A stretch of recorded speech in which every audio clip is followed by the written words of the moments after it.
ज्ञान केवल ईश्वर को स्वरूप समझाउँछ, योग केवल ईश्वर को अनुभव गराउने प्रयास गर्छ, भक्ति ईश्वर को साक्षात्कार गराउँछ, ईश्वर को प्रेम में डुबाउँछ। केवल भक्ति द्वारा मात्र भगवानलाई जान्न सकिन्छ। गीतामा स्वयं भगवान भन्नुहुन्छ, भक्त्या माम अभिजानाति। केवल भक्त ही भगवान को जान सकते हैं और वेद आदि ये कोई भगवान को नहीं जानते, इसीलिए वेद भी इति इति कह के रह जाते हैं। एक गांव में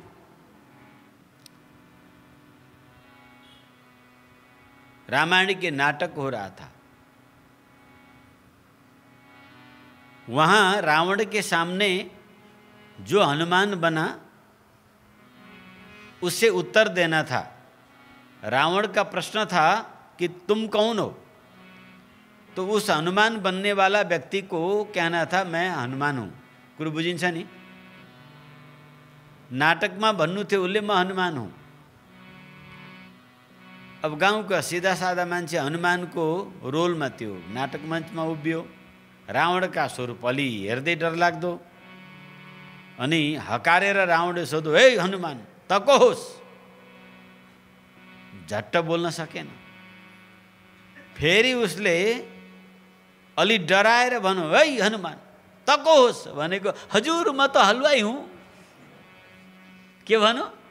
हजुर म त हलवाई हुँ भन्यो। सारा खेलको मजा बिगार दियो, नाटकको मजा ही बिग्रियो। क्योंकि बनावटी भाव टिक्दैन व्यक्तिमा। भन्नु पर्थ्यो उसले के म हनुमान हुँ, दासोहम कौशलेन्द्रस्य, गर्जिनु पर्दथ्यो। तो दृढ अभ्यासमा या ज्ञानमा बाहरी शास्त्र अभ्यासबाट दृढता आउँदैन। यो दृढता भक्ति द्वारा मात्रै आउँछ। जब स्वयं रामले नै सोध्नुभयो हनुमानजीलाई, हनुमान तिमी को हौ? तो गर्जना गर्दै श्री हनुमानजी भन्नुहुन्छ, प्रभु तत्त्वको रूपले जो त हजुर हो त्यही म हुँ। अंश अंशी के भेदले म हजुर को अंश हूँ और भक्ति के भेदले दासो हम कौशलेन्द्रस्य, म हजुर का दास हूँ। भक्ति दृढ़ता ल्याउँछ, भक्तिले निश्चलता आउँछ, भक्तिले परमात्मा को साक्षात्कार गराउँछ। यदि मानसिक स्तर पर देखें तो वाद विवाद, अहंकार, निंद्रा आदि मन का विकार है। भक्ति में वाद विवाद नहीं करनी चाहिए। प्रसंग काल आप सुन रहे थे कि शास्त्र में जातीय, लिंग आदि भेद नहीं है। ये कान खोल के सभी हिंदू जन सुने। वैदिक सनातन दर्शन में वर्ण आश्रम व्यवस्था है, परंतु ऊंच नीच का भेद नहीं है। भगवान नाम को अखंड अबाधित स्मरण स्मरण करने वाले एक तीक्ष्ण साधक हैं। इसलिए हमारी प्रस्तुति में आपको विद्वत्ता नहीं दिखाई देगा, परंतु ये साधक के जीवन के लिए एक साधक का अनुभूति है। ये साधक का अनुभूति साधक के लिए बहुत दुर्लभ होता है, इसलिए ध्यान देकर सुनिए। आपने गत दिन के सत्संग में श्रवण किया कि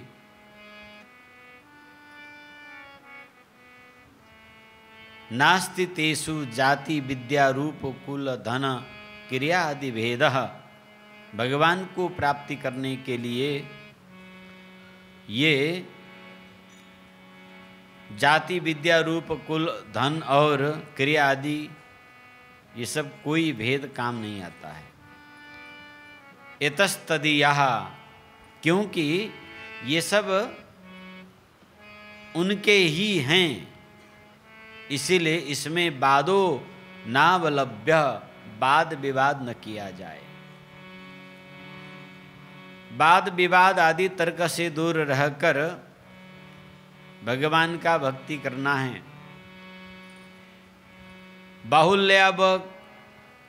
बाहुल्यवकाशादि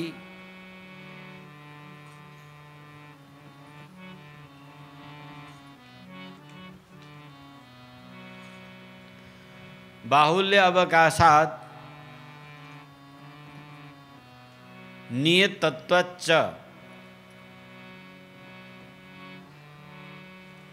नारद जी कहते हैं क्योंकि वाद विवाद में बाहुल्य का अवकाश है और वह अनियत है, इसीलिए भक्ति शास्त्राणि मननीयानि तद्बोधक कर्माणि करणीयानि, अर्थात प्रेमा भक्ति प्राप्ति के लिए भक्ति शास्त्र का मनन करते रहना चाहिए और ऐसा कर्म भी करने चाहिए जिससे भक्ति वृद्धि हो। इसे हम थोड़ा सूक्ष्म तरीके से अंतर गहराई में जाकर समझने की कोशिश करते हैं। बोलिए सियावर रामचंद्र की, श्री भक्ति महारानी की। तो भक्ति मार्ग में किसी प्रकार का कोई भेद नहीं है। इसे आप गांठ बांधने, क्योंकि गत दिन के सत्संग में आपने इस विषय में भली भांति श्रवण किया। हिंदू धर्म में जाति विरोध है ऐसा कहना ये बहुत बड़ा अपराध है। जातिवाद के नाम पर लोगों को प्रताड़ित करना ऐसे धर्म में नहीं है। 4 वर्ण आश्रम जरूर हैं, पर कोई बड़ा या कोई छोटा के भेद से अधिकारी अनधिकारी भगवत मार्ग में ऐसा नहीं होता है। यह आपने काल भली भांति श्रवण किया। ऐसा क्यों? क्योंकि इतस्तदीयः, इतस्तदीया ये सब भगवान के हैं। वयम तदीया यूयम तदीया, वयम तदीया यूयम तदीया। हम सब भगवान के हैं और मैं भी भगवान का हूँ। हम सब उसके और आप सब भी उसी के हैं। वयम तदीया यूयम तदीया। यही नेपाली भजन में यो पनि राम को तो पनि राम को, सारा संसार राम को म पनि राम को, यही भजन है ना। त वयम तो दिया यूयम तो दिया, हामी पनि भगवान को, तिमी पनि भगवान को। भगवान का सब होने के कारण इसमें किसी भी प्रकार का भेद दृष्टि नहीं करना चाहिए। संपूर्ण सृष्टि भगवान की, जब सब एक ही प्रभु के हैं तो उसमें छोटे बड़े का भेद कैसा? बोलिए, हो सकता, होना चाहिए क्या?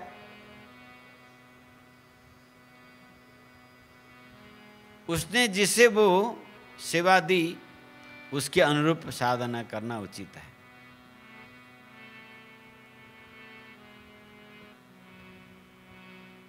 भक्त का मन भगवान में तल्लीन होता है। जिसके मन में काले पीले लाल सफेद हरा किसी प्रकार का कोई रंग नहीं चढ़ता।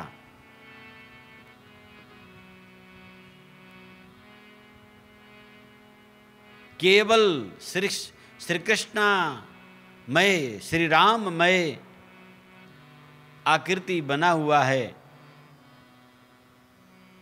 ऐसे भक्त के लिए कोई भेद नहीं है, कोई तर्क नहीं है वहां पर। ता मन मनस का, भगवान का मन वाला हो जाना है।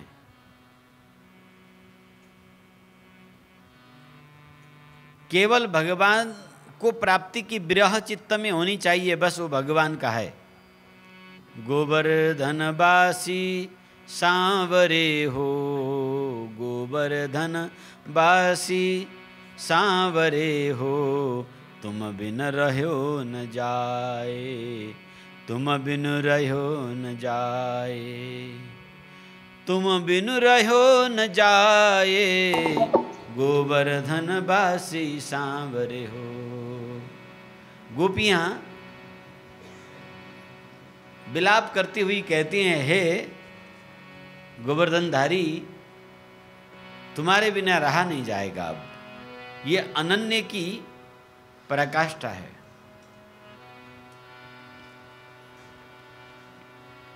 वो भौतिक पदार्थ कुछ भी नहीं चाहती है। चेरी हैं न ऊधों काहू, ब्रह्म के बाबा की हम, सूधो कहीं देती एक कना की कमेरी हैं। हम किसी के दासी नहीं हैं, हम किसी के चेली नहीं हैं, हम तो कन्हैया के कमारीन हैं। कमारी, कमारी पूछो कि बताए ना क्यों? हाँ, हाँ, हम तो कान्हा की कमेरी कहने कमारीन हैं। ये स्वाभिमान, ये अनन्यता चित्त में होना बहुत जरूरी है। और दृढ़ भक्ति होना चाहिए, अनन्य निष्ठा पूर्वक होना चाहिए। इसीलिए यहाँ विशेषतः कहा गया कि इतस्तदीयाः, सब भगवान का है। इसीलिए बादो नावलभ्य, यहाँ वो छोटा वो बड़ा, तू अच्छा मैं बुरा, ये सब बात विवाद की कोई जगह ही नहीं बचता, कहीं कल्पना ही नहीं हो सकता। भक्त किसी के उकसाने से नहीं उकसता है, किसी के गिराने से नहीं गिरता है। भक्त अविचल होता है। देखिए प्रहलाद जी की जीवन, भक्ति में कहीं भी बात आती है तो प्रहलाद जी को ही नाम सर्वश्रेष्ठ रूप से आगे आता है। प्रहलाद जी के जीवन काल में क्या नहीं घटा, क्या नहीं हुआ, क्या वो विचलित हुए? तुम इतनी सी शंकाओं से विचलित हो जाते हो, हाँ? तुम दूसरे की बातों से विचलित हो जाते हो, तुम ऐसे विचित्र अपराध करते हो, फिर भक्त कैसे हो सकते हो? संतों के पास, गुरुजनों के पास पहले उनके होकर जाते हो, अपनी अतड़ियाँ निकाल के सब रख देते हो। तन भी तेरा, मन भी तेरा, धन भी तेरा, लो गुरुजी जो करना करो, बस आप ही हमारे देवता, आप ही हमारे भगवान। और साधना लग जाती है उनको, बड़े गहरी अनुभव करने लगते हैं। जब तक उनके मन में उनकी स्वार्थ पूर्ति हो रही है, तब गुरुदेव ही भगवान दिखाई देते हैं। बड़ा विचित्र विडंबना की, ये बहुत विचित्र विडंबना है। म यसो छक्क पर्छु, यही पोखरातिरका यी भक्तहरू हेरौँ, पूर्वतिरका भक्तहरू न त हामीलाई भेटेका छन्, न आश्रममा आएर एक रात बसेका छन्, न आश्रमको रीतिरिवाजलाई बुझेका छन्। बाहिर अर्कैले फैलाएको कुरामा हो म हो गरेर आफ्नो श्रद्धा भक्ति, आफ्नो साधना आफै नष्ट गर्छन्। आफै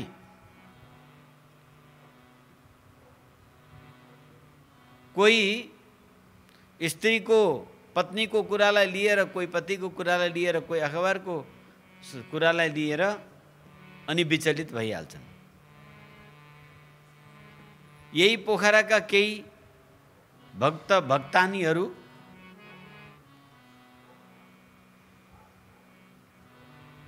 आँखाबाट बरबरी आँसु झारेर गुरु महाराज हजुरै मेरो भगवान साक्षात भनी भनी लम्पसार पनि पर्ने, अनि कता हो कता साधनाको अनुभव गरेर आफू निहाल भएको सर्वत्र प्रवचन पनि गर्दै हिँड्ने। बेशर्मीको हद हेर्नुस्। त्यही मुखले गुरुको महिमा साधनाको महिमा गाउने र आफूलाई स्वार्थ सम्झेली मान बढाई ओ भक्त रानी त त ठुलै भक्तानी होस् भनेर हात जोडिन्जेली गुरु महाराज राम्रो, रामजी पनि हाम्रो। अब जब चित्त बुझेन, हिजो आफूले पब्लिकमा गाउँदै हिँडेको तलमाथि भन्ने मान्छेलाई पनि खबरदारी गर्दै हिँड्ने मान्छे कसैले पिन्च दिँदैमा सानो कुरा कसैले भन्दियो यसो पो भन्नु अरे तँलाई तेरो गुरुले त भन्ने कुरा सुन्दैमा ठ्याक्कै विपरीत भएर फेरि बकवास गर्छन्। प्रहलाद जी को जीवन अद्भुत है। शास्त्र में बताइएको छ प्रलयस्या प्रलयस्यापि हुंकारैश्च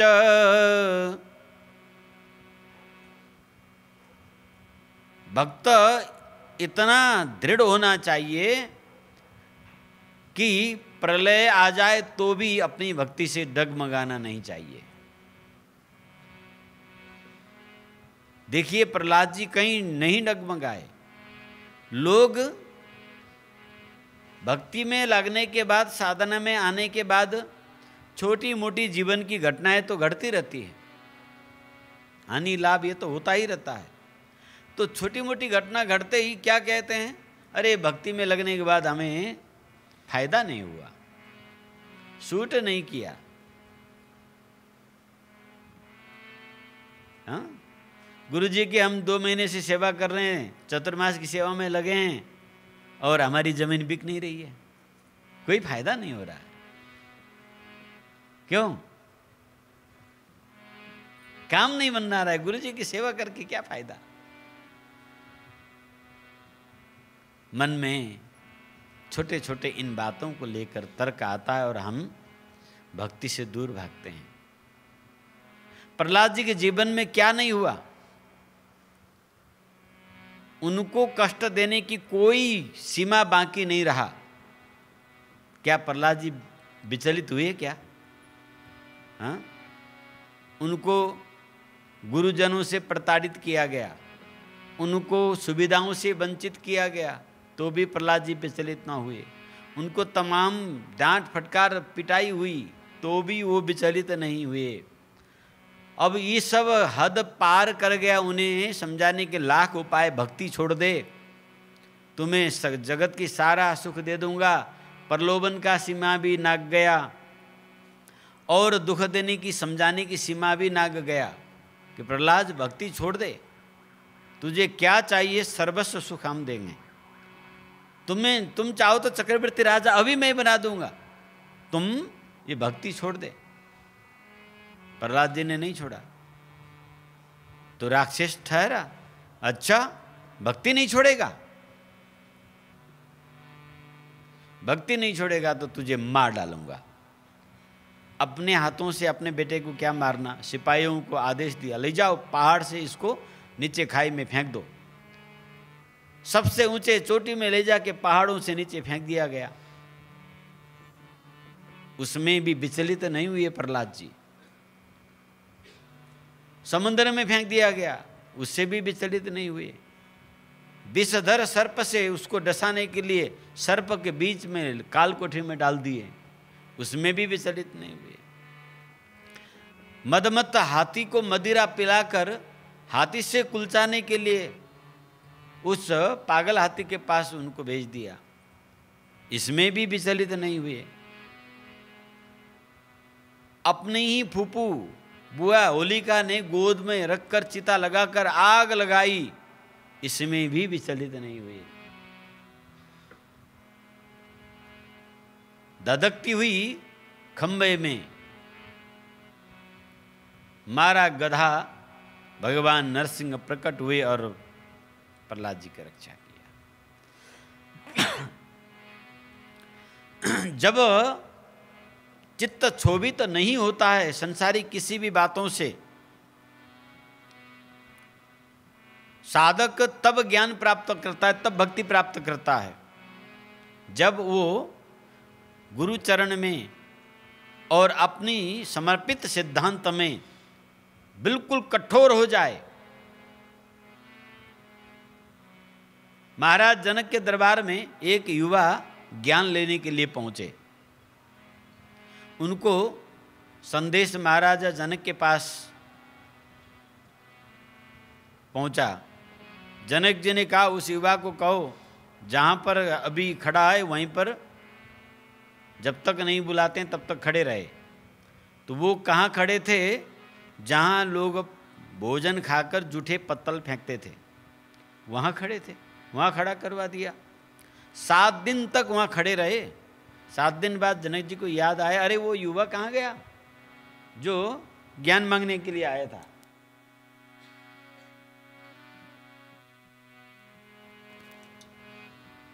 वो कहाँ है? तो सिपाहियों ने कहा वो तो जहाँ कचड़ा फेंकते थे वहाँ है कि चला गया। देखो कचड़े को हटा कर देखे तो कचड़े के अंदर वो दब गए, वहीं पर खड़े को खड़े हैं। वहाँ से एक कदम न आगे न पीछे। ऊपर से खाए हुए पत्तल टपरियाँ फेंकते गए, उसके नीचे वो ढक गए। अच्छा, उनको नहला धोला के रनिवास में तरुणियों के बीच में ले जाके रखो, सुंदरियों को चारों ओर भोग ऐश्वर्य के बीच में रख दो। उनको वहाँ से ले जाया गया स्वागत करते हुए, और राजसी कन्याओं के द्वारा उनकी सेवा प्रस्तुत की गई। किसी को नजर उठाकर वो नहीं देखे। उन भोग स्वादिष्ट भोजन सुंदर बालाओं के हाव भाव नृत्य ये किसी भी चीज से विचलित नहीं हुए। 7 दिन बीत गया। क्या है बालक की स्थिति? बोले वो तो कुछ नहीं, उसे स्वादिष्ट भोजन से भी मतलब नहीं है, सुंदर स्त्रियों से भी मतलब नहीं है। अच्छा, तो अब बुलाओ मेरे पास। महाराज जनक जी ने अपने पास बुलाया और अपनी योग बल से माया प्रकट किए और बैठे हुए कक्ष में आग लग गया। दंदना के चारों तरफ एकदम से अफरा तफरी मच गया। दरबार में सब भागने लगे लोग। महाराजा जनक भी डर के मारे वहाँ से उठ के भागे, पर बालक वहीं के वहीं निर्धक एकदम निर्द्वंद निर्भयता पूर्वक बैठा हुआ है। छिप के देखा जनक जी ने, आग जल रही है चारों ओर, वो शांति से बैठा है। ये भक्ति का लायक है। तब अपनी योग बल से प्रकट की हुई माया को, उस अग्नि को हटाया और उस बालक के सामने श्री जनक जी आए, उनको गले से लगाया। बस फिर क्या था, उन्हें जो चाहिए था वो मिल गया। ये वो महापुरुष, वो बालक और कोई नहीं थे, साक्षात सुखदेव जी थे, व्यास पुत्र सुखदेव। गुरु के चरण में, भगवान नाम में, भक्ति में निष्ठा बहुत बड़ी चीज होती है। अर्धखांची के एक बालक गुरु के पास गया पढ़ने के लिए, तो विद्यार्थी की परीक्षण होने लगा। जो योग्य विद्यार्थी हैं उनको एडमिशन मिलना था। आजकल भी तो होता है ना परीक्षण, क्या बोलते हैं उसको, एंट्रेंस, अच्छा प्रवेश परीक्षा, कल्ले भन्नुभयो शुद्ध शब्द, अरे हाँ। तो प्रवेश परीक्षा के क्रम में गुरुजी सबको हाथ में विद्या रेखा है कि नहीं है देख रहे थे। वो बालक किनारे, नेपाल का बालक था, काशी में किनारे बैठ के वो देखता रहा देखता रहा देखता रहा, यहीं अर्ध खांची का था, देखता रहा और अपना भी हाथ दिखाया तो उसके हाथ में विद्या रेखा था नहीं। गुरुजी ने मना कर दिया, बेटा तुम्हारी एडमिशन नहीं हो सकती। बोले क्यों गुरुदेव, तुम्हारे हाथ में विद्या रेखा नहीं है। तो विद्या रेखा कैसी होती है, बोले ऐसे खड़ी रेखा होना चाहिए। उसने देखा वहाँ एक स्फटिक का टुकड़ा पड़ा हुआ था, लिया और चीर के यहाँ पर खड़ी रेखा बना दिया इतना लंबा। बोले गुरुजी अब तो रेखा बन गया, मुझे अध्ययन में ले लो। गुरुदेव ने देखा जिस बालक में इतना दृढ़ निष्ठा है उसे एडमिशन हो गई, और वही महापुरुष के नाम पाणनीय हैं, जिन्होंने व्याकरण शास्त्र का नए सूत्रपात करके सबके लिए सरल बना दिया। तो दृढ़ निष्ठा ये परम आवश्यक है।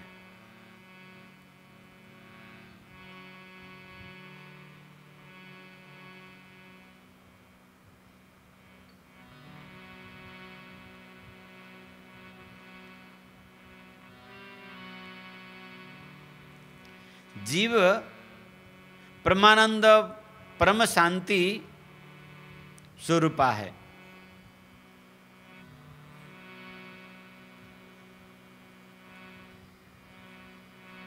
दर्शन के विषय में लोग कहते हैं कि पश्चिमी लोग परिस्थिति अनुसार दर्शन का अलग परिभाषा करते हैं। हमारे यहाँ के सिद्धांत अनुसार दर्शन किसे कहते हैं, शुद्ध अंतःकरण तपस्वी महर्षि अपने निर्मल हृदय में जिस सत्य का अनुभव करते हैं उसे दर्शन कहा जाता है। जो अकाट्य सत्य है वो दर्शन है। समय परिभाषा के अनुसार बदले वो दर्शन नहीं है। तो भक्ति दर्शन यही है कि निश्चल निष्कपट भगवान में अनन्य निष्ठा, यही भक्ति दर्शन है।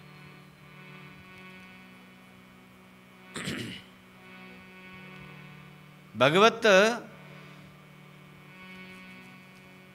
भक्ति में वाद विवाद नहीं करनी चाहिए, इससे ऊपर उठकर भक्ति करना है। भक्ति में वाद विवादो नास्ति।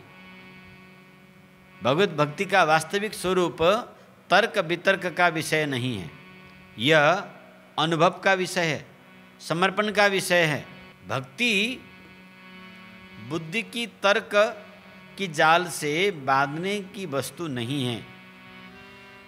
ज्ञान मार्ग में तर्क है, योग मार्ग में अभ्यास है, परंतु भक्ति मार्ग में केवल समर्पण है। क्या? हाँ, ज्ञान मार्ग में तर्क है, योग मार्ग में क्या है, बोलो जोर से बोलो, अभ्यास है। और भक्ति मार्ग में क्या है, माताएं बोलो जोर से, सुनी न मैले। हाँ, भक्ति मार्ग में सरल समर्पण और अनन्य प्रेम। भक्ति मार्ग में क्या है, केवल प्रेम है। क्या है? हाँ, यही भक्ति मार्ग की विशेषता है। और भक्ति मार्ग को सबसे सहज और सर्वोच्च यही प्रेम स्वरूप है। दार्शनिक दृष्टि से अगर देखा जाए, ज्ञान ईश्वर को समझाने का प्रयास करता है। ध्यान दे के सुनिए, ज्ञान ईश्वर को बारे में समझाने की प्रयास करता है। योग ईश्वर को अनुभव कराने की प्रयास करता है। क्या करता है? सिर्फ प्रयास करता है। ज्ञान ईश्वर को समझाने की प्रयास करता है। क्या करता है?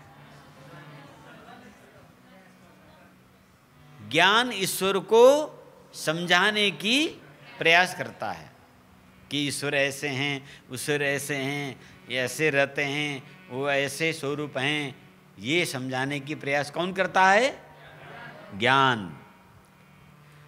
और योग ईश्वर को अनुभव कराने का प्रयास करता है। क्या करता है? हाँ, योग अनुभव कराने की प्रयास करता है। परंतु भक्ति ईश्वर को प्रेम में बहाने की सामर्थ्य रखती है। भक्ति जो है ईश्वर को प्रेम में बहा देती है। परमात्मा का ही ज्ञान समझाने का प्रयास करता है, योग अनुभव कराने के प्रयास करता है, और भक्ति साक्षात्कार कराकर प्रेम में डुबा देती है। समझे कि नहीं? भक्ति परमात्मा को अपने प्रेम में ही बहाने लग जाती है। दोनों प्रेम में डुबुलकी लगाते हैं। तर्क और बात की सीमा से परे है भक्ति। तर्क वाद विवाद की सीमा में ज्ञान होती है, परंतु भक्ति की सीमा लाग कर अंत में भगवान के परम प्रेम स्वरूप में पहुंच जाती है। भक्त्या माम भी जानाति। ज्ञान भगवान को नहीं जानता, योग भगवान को नहीं जानता, परंतु भक्ति से भगवान को जाना जाता है।